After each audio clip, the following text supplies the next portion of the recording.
Okay, it's still pretty early. Hi, I'm Nicole. I'm gonna get ready real quick. So, a little about me.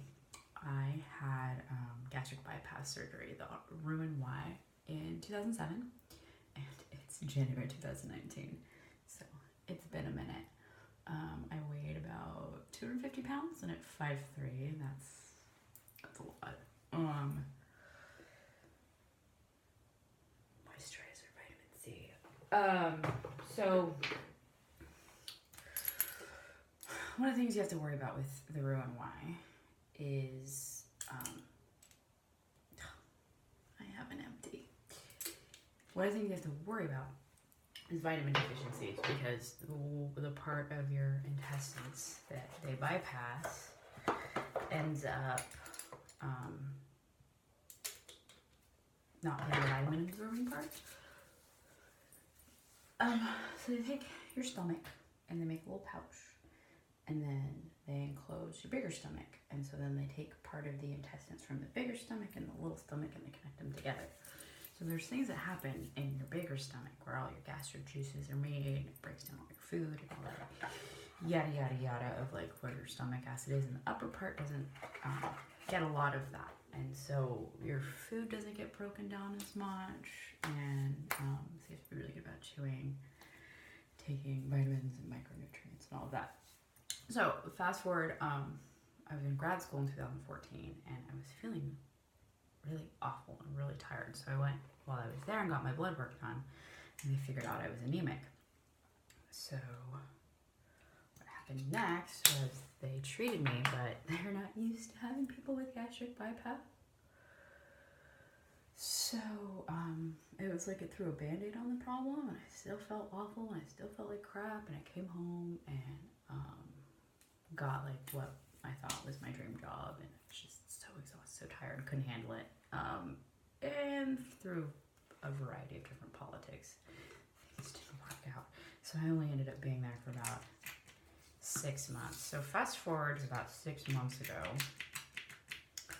I was super dizzy. It was like August, and so I drank a whole bunch of water, and I just felt worse. So I went to urgent care, and at first they were like, "Oh, you're a little dehydrated. Okay, don't worry.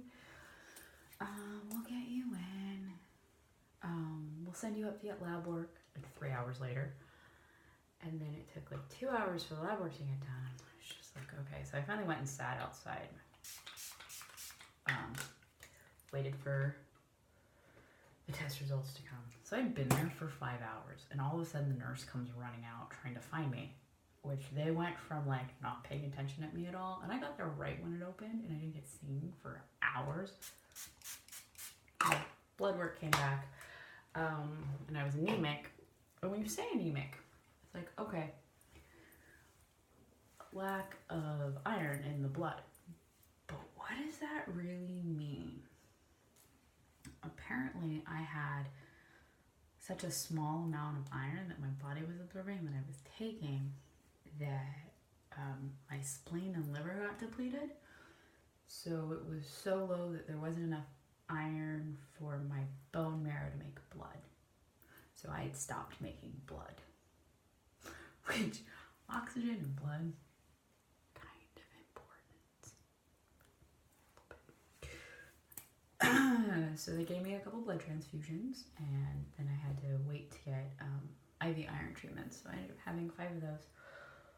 I haven't done this before, but I'm trying to get ready and talk.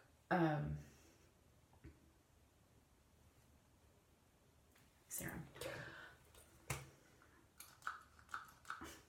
I also had a car accident and a concussion that I'm still getting over a little bit, and so I get a little spacey every once in a while.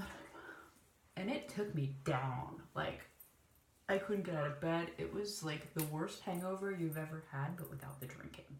Like, there was one time I went to a party during this time period where I did get drunk, and I felt better from the hangover than I did just the anemia.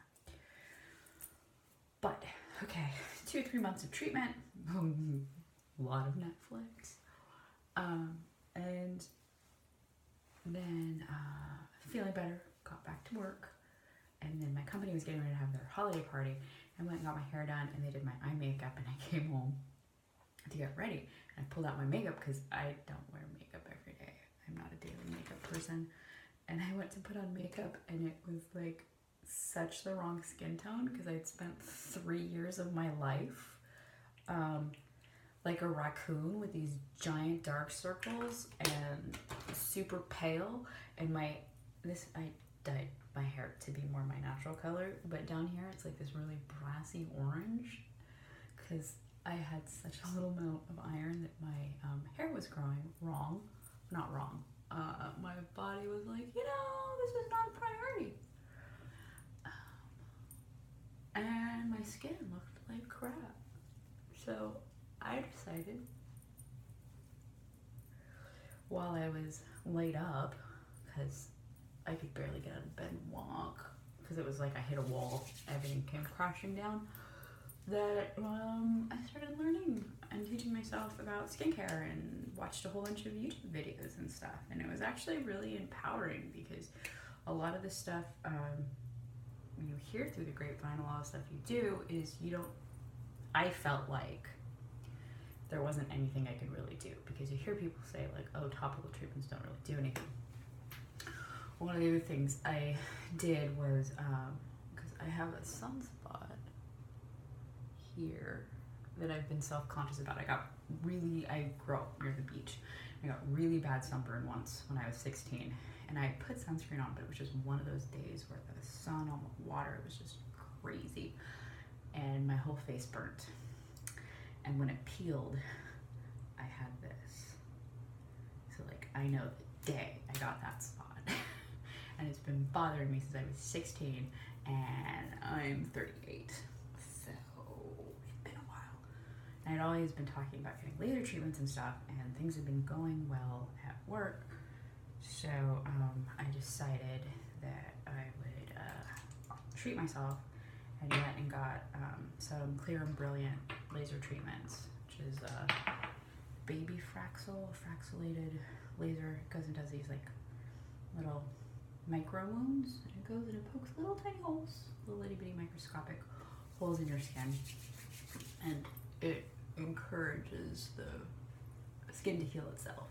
And so you're forcing, and basically the gist of it, I'm not a medical person, but you're encouraging it by creating new little baby wounds to heal the original whatever it is. And so they use it for scars too, acne scars.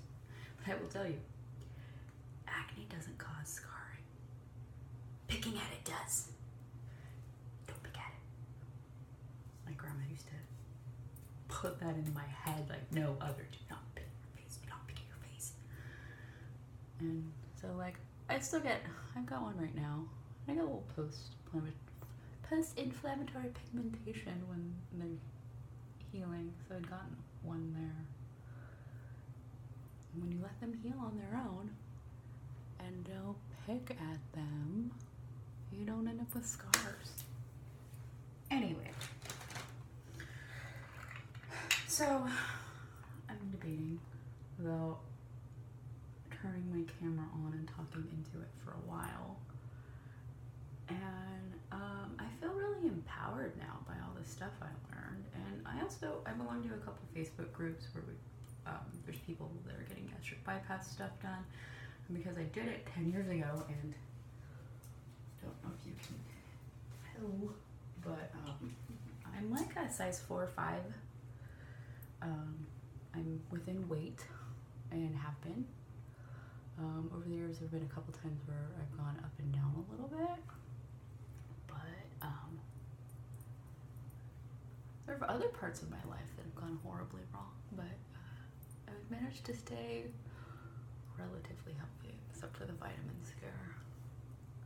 And even that it didn't do permanent damage, it took me down for a couple months. So, I'll probably talk about gastric bypass, maybe a little bit about skincare stuff, things I've learned. We'll see if anybody actually wants to hear me gab about